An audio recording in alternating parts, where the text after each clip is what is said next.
tahun ini istilahnya MPLS ramah. Ya, kalau tahun-tahun kemarin itu namanya MPLS saja, masa pengenalan lingkungan sekolah, tetapi di tahun ini Menteri Pendidikan Dasar dan Menengah itu memberikan nomenklaturnya adalah MPLS ramah, begitu.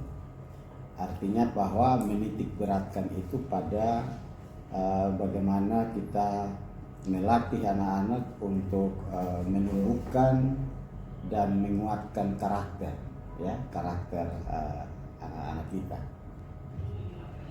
Nah, untuk MPLS ini kami sudah memulai sejak hari Senin kemarin, tanggal 14 Juli 2025, yang nanti akan berakhir di hari Kamis nanti tanggal 17. Semestinya itu sesuai edaran Menteri dan juga edaran dari Kadis Pendidikan dan Kebudayaan Provinsi Nusa Tenggara Timur, itu jadwal MPLS-nya 5 hari, ya, 5 hari dengan durasi waktunya itu dari pagi hingga nanti jam 12 setiap hari. Ya, tetapi kami mengemasnya itu dengan ada 2 hari yang kami bikin 2 sesi. Ada sesi pagi dan ada sesi sore.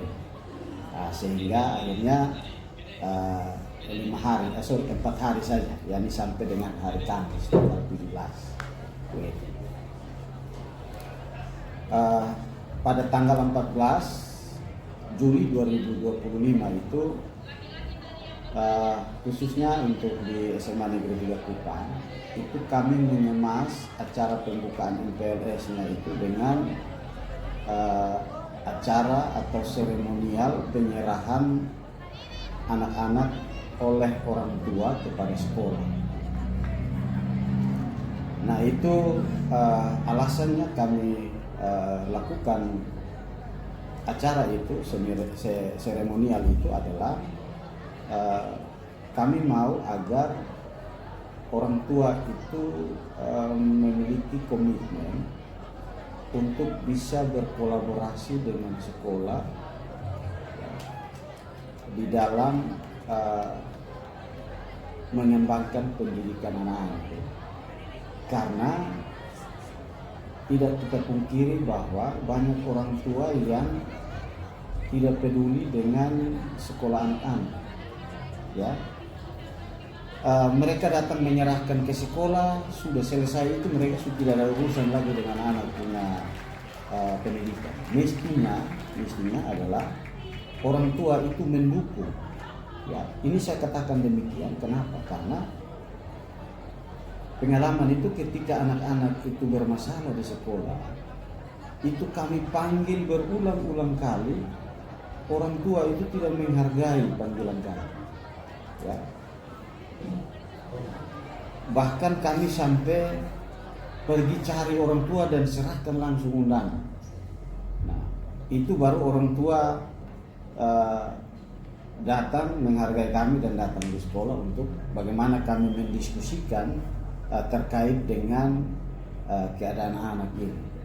Nah, ini bukti bahwa orang tua itu tidak mau untuk bekerja sama dengan sekolah, ya, dalam hal bagaimana kita membina karakter anak, mendidik anak-anak untuk masa depannya lebih baik.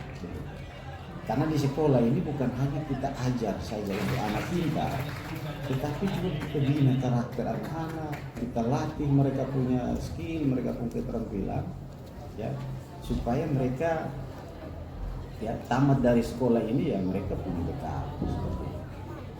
Bullying ini kan juga sudah sering marak terjadi, ya, dan tingkatnya itu akan mengakibatkan mental health dari siswa-siswa itu akan terganggu, dan ini juga sudah banyak sekali kasus-kasus bunuh diri yang terjadi di kalangan pelajar-pelajar di Kota Kupang. Dan tadi saya juga menyampaikan ke siswa-siswi baru, kalau misalnya ada perasaan stres atau butuh bantuan, jangan mereka ragu untuk membicarakan itu kepada orang tua, guru, bahkan teman yang dipercaya. Ini juga akan meningkatkan kepercayaan diri, dan juga nanti siswa juga bisa mempunyai rasa untuk lebih percaya diri ya, dan mental health mereka itu akan lebih terjaga dalam proses belajar mengajar. Kakak Wakil, untuk pengawasan sendiri dari sekolah supaya menghindari bullying ini? Iya, jadi kita juga akan dari Dinas Pendidikan itu ada semacam perkenalan terkait dengan mental health. Jadi siswa-siswi juga akan sadar tentang self-worth, dan itu sangat penting sehingga mereka juga bisa mengendalikan stress management.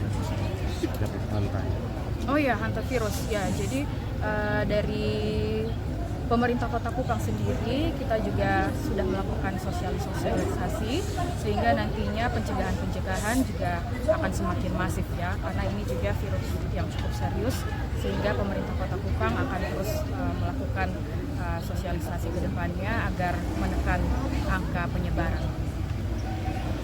Sejauh ini sudah ada tracking untuk wilayah Kota Kupang. Selama ini kan pernah ditemukan terserpang di BTN. Ya. Tapi selanjutnya itu ada tracking lagi di beberapa wilayah di Kurang. Tracking sendiri sudah dilakukan dari Dinas Kesehatan ya. Nanti kita melakukan pengecekan lebih lanjut lagi. Tapi sejauh ini kita terus melakukan sosialisasi agar penekanan dan jumlah korbannya itu semakin kita cegah. Sejauh ini baru satu kasus ya? Sejauh ini baru satu kasus. Kakak Wakil, satu lagi soal Tenau yang yang sekarang memang sudah anak-anak sudah kembali beraktivitas, tapi mungkin pesan sehingga jangan lagi terjadi hal-hal seperti ini karena sangat merugikan anak-anak SD ini. Iya betul, jadi itu kan mengganggu kegiatan belajar mengajar.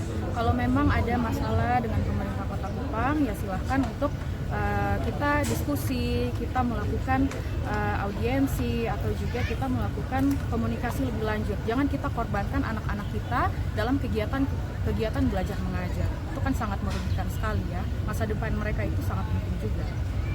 Semangat, kita tetap lakukan pendekatan-pendekatan dengan SMA-SMA lain supaya bisa anak-anak masyarakat Kota Kupang ini juga bisa mendapatkan sekolah yang baik, dan mereka juga bisa melakukan aktivitas belajar mengajar dengan baik. Terima kasih Kepala SPD, Wakil Kepala Sekolah Bidang Humas di SMA Negeri Kupang terkait dengan kunjungan Ibu Wakil Wali Kota. Yang pertama tentu kemarin dalam kegiatan NPLS, panitia mengundang beliau sebagai salah satu alumni untuk memberikan motivasi dan juga semangat bagi anak-anak yang sudah diterima, kurang lebih 432 siswa baru di sekolah kami, sehingga kami undang, dan secara kebetulan kami juga bersyukur karena beliau punya waktu dan meluangkan waktu untuk berkunjung kembali ke SMA 3 sebagai alumni.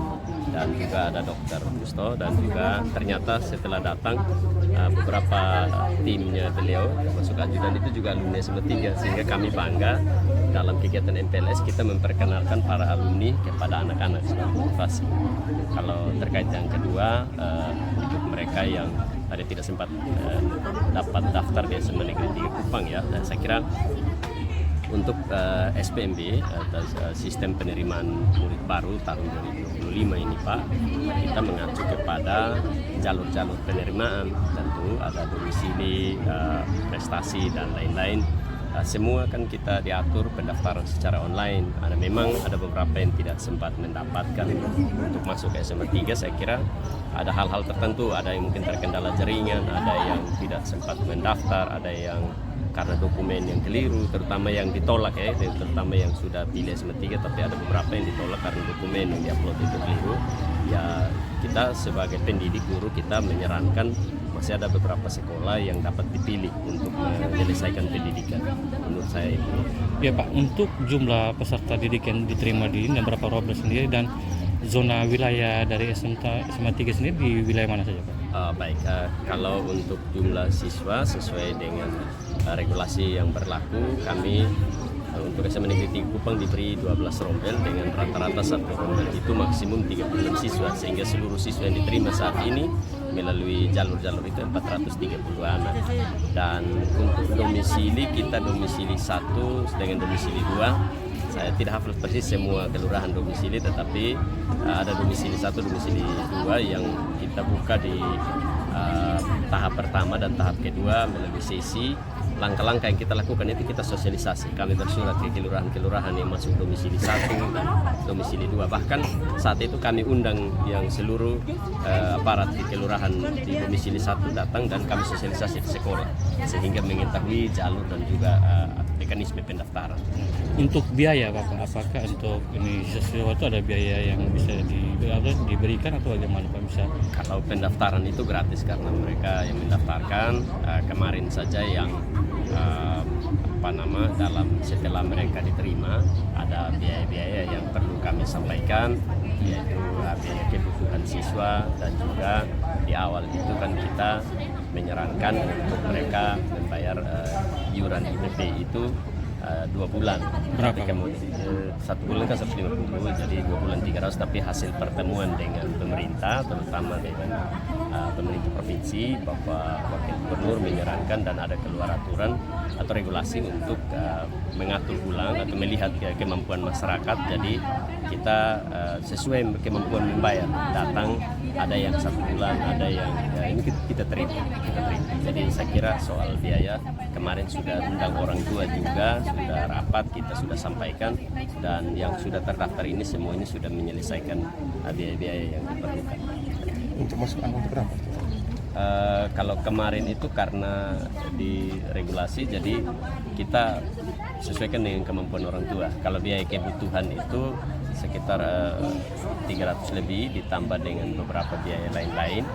Jadi orang tua di awal kan kami jumlah di sini seluruhnya 1.400.000, tetapi kemudian diminta lagi untuk sesuaikan, jadi khususnya untuk yang iuran pengembangan pendidikan IPP itu kita sesuaikan dengan kemampuan orang tua. Kalau dana bos untuk SMA 3 sendiri berapa?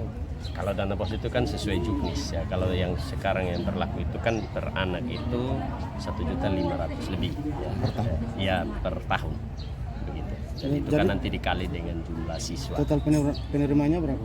Saya tidak tahu persis. Jumlah Kalau siswanya itu, berapa? kalau kami jumlah siswa itu kan, kalau penetapan dana bos itu berdasarkan cut off sistem Dapodik pada saat cut off itu. Tapi kalau misalnya kami rata-rata 432 kali 3 tahap tingkat ini berarti 1.296 dikali, tetapi itu di saat cut off dana bos. Jadi cut off Dapodik itu di sekitar bulan Agustus. 31 Agustus itu kita akan tahu persis jumlah siswa yang berdasarkan sinkron terakhir. Sehingga kalau untuk memberikan jumlah pasti belum, karena itu berdasarkan cut off dana bos di Dapodik. Untuk komite sendiri berapa? Dana agar komite? Kami yang ada itu kan IPP namanya, bukan dana komite. Iuran pengembangan pendidikan, jadi per anak itu 1 bulan 150.000. Ya, yang tadi yang di awal kami meminta 2, tapi diminta untuk sesuaikan dengan kemampuan orang tua. Itu berlaku untuk kelas afirmatif juga, berlaku seluruh siswa masuk dalam jalur afirmatif juga tetap diberlakukan. Iya, karena tapi kami di sini di SMA 3 kita memperhatikan kemampuan orang tua. Kami di sini ada dari pembayaran itu ada subsidi silang namanya. Subsidi silang itu dari mereka, beberapa anak yang pemegang kartu bantuan ada syarat itu ada pembebasan, nilainya berbeda-beda. Jadi di anak-anak yang mendapatkan kartu bantuan itu kita bantu pembebasan iuran IPP-nya, ada yang 2 bulan, ada yang 4 bulan, dan itu melalui penelusuran tim yang ada. Subsidi dari dana bos? Tidak, itu dari dana IPP yang pembayaran itu. Nah, jadi kita tahun lalu itu kita anggarkan sekitar mendekati 300 juta. Itu kita bantu mereka yang tadi yang afirmasi, mereka yang punya kartu-kartu bantuan, atau kemudian ada yang kehilangan kedua orang tua, tentu dengan tahapan yang kami punya standar sendiri di sini, mulai bersama kesiswaan BK dengan wali kelas. Itu turun langsung ke rumah, kita mengecek keberadaan orang tua, kemudian mereka ditetapkan di SK kan itu yang menerima subsidi silang itu. karena kan untuk SPMB kali ini kan sesuai juknis domisili. Tahun lalu itu kan namanya zona, tahun ini domisili 70%, sedangkan prestasi itu bervariasi, ada yang 20%, terus yang lain 5%. Oke. Ya tentunya saya kira untuk pesan yang mereka tidak sempat masuk itu saya kira ada beberapa faktor. Tentu mereka yang mengetahui gagalnya untuk mendaftar di SMA 3 apakah saat itu karena jaringan atau terlambat, ya tentunya bagi saya untuk saat sekarang ini sudah ada pemerataan, jadi sekolah di mana saja saya kira kita ada di tengah kota, jadi saya tetap mendukung untuk mereka belajar, sebab di mana saja Anda sekolah kalau ada semangat tentu akan mencapai prestasi sebagaimana di SMA 3. Makasih Pak. Ya. Baik, selamat siang. Perkenalkan, nama saya Renata Aurelius Sigite. Saya sebagai Ketua Panitia Kegiatan MPLS 2025 dengan teman saya di sini. Saya sendiri namanya Kisha Anjeli Beda, selaku penanggung jawab 2 di kegiatan MPLS kali ini. Baik, pada kegiatan MPLS Mantik 2025 kali ini, tema MPLS adalah tema MPLS ramah, sehingga teknis MPLS ini mengedepankan bagaimana siswa dapat bisa mengenali peraturan-peraturan sekolah, mengenai sosialisasi dengan teman-temannya, dan kegiatan apa yang akan dilakukan di sekolah. Begitupun dengan hal rincian detail seperti disiplin berseragam, etos kerja, 7 kebiasaan anak, dan lain-lainnya. Seperti itu. MPLS dilaksanakan selama 4 hari, dari tanggal 14 sampai 17 Juli 2020. Jumlah siswa sekarang 432, siswa baru, peserta baru. Kurang lebih seperti itu. Untuk harapan saya sendiri untuk siswa baru di Semantik ini, saya harap dari kegiatan MPLS ini mereka bisa mengerti bahwa fasilitas Semantik itu seperti ini. Mereka bisa mengerti ternyata menjadi anak SMA itu apa-apa aja yang harus dipersiapkan, apa saja harus dilakukan, dan mereka bisa tahu apa potensi dirinya mereka untuk kedepannya di SMA ini seperti apa. Jadi mereka bisa ada persiapan ke diri mereka sendiri untuk ke jenjang berikutnya itu sudah ada sebelum mereka melanjutkan SMA ini. Pesan gimana perasaan kakak dengan datangnya salah satu sosok alumni SMA 3 Wakil Wali Kota Kupang? Kalau saya sendiri pastinya sangat bangga karena beliau sendiri selain ada aktif di Paskibraka dan basket yang saya ketahui, beliau juga aktif sebagai siswa yang berprestasi sampai ada di titik di mana menjadi wali kota Kupang.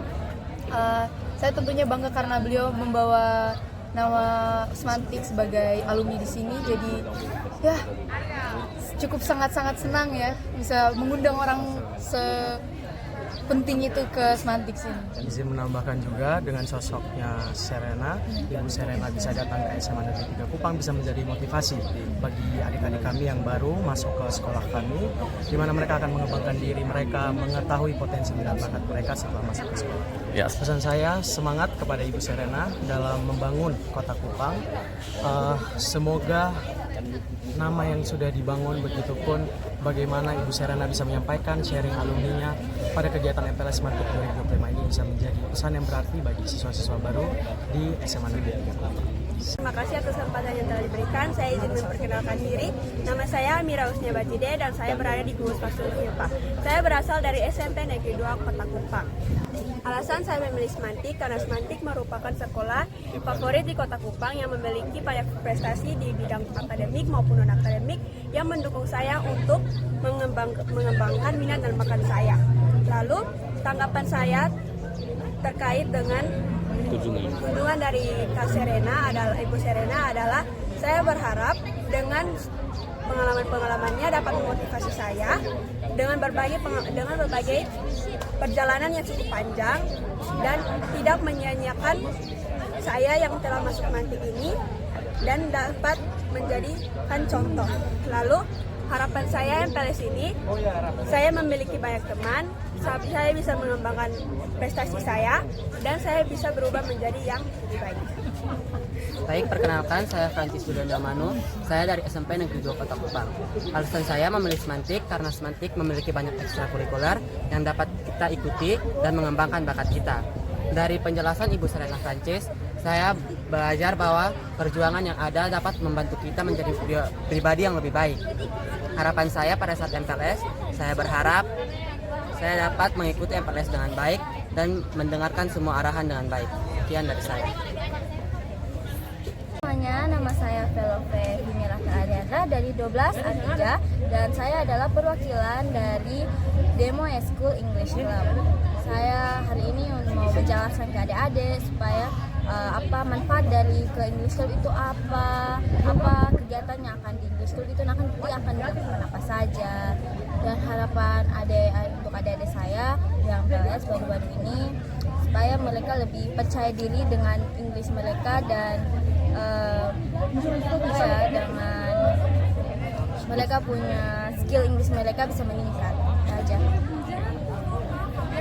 Halo, perkenalkan nama saya Nyoman Gede Bersenata, bisa dipanggil saya Mure. Saya dari perwakilan UKS Kader Kejiwaan dan saya nanti menjelaskan tentang kader kejiwaan, visinya, misinya dengan sejarah yang ada, terus juga dengan prestasi yang ada di UKS. Harapan saya untuk adik-adik adalah bisa membelajar tentang kesehatan, terus dengan untuk masuk OKS itu bisa belajar tentang obat-obat, terus cara untuk mengurus orang yang sakit.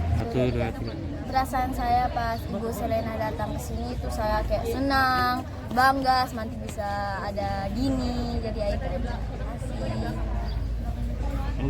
Dan puji Tuhan hari ini kebetulan pada materi terkait dengan sharing alumni itu berkenan hadir Ibu Wakil Wali Kota Kupang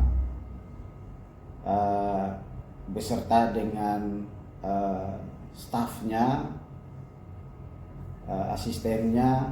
Nah, kebetulan tadi kami menyambut beliau, ternyata para stafnya itu juga alumni. Nah, selain karena beliau alumni SMA 3, juga para stafnya itu ternyata alumni di tahun yang sama juga dengan Kakak Serena ini. Jadi kami bersyukur bahwa beliau menyempatkan diri untuk ada di SMA 3 untuk bisa berbagi pengalaman, memberikan motivasi kepada adik-adiknya yang 432 ini supaya mereka mencintai lembaga ini dan mereka bersekolah dengan baik sehingga masa depan mereka ya puji Tuhan bisa lebih baik seperti itu.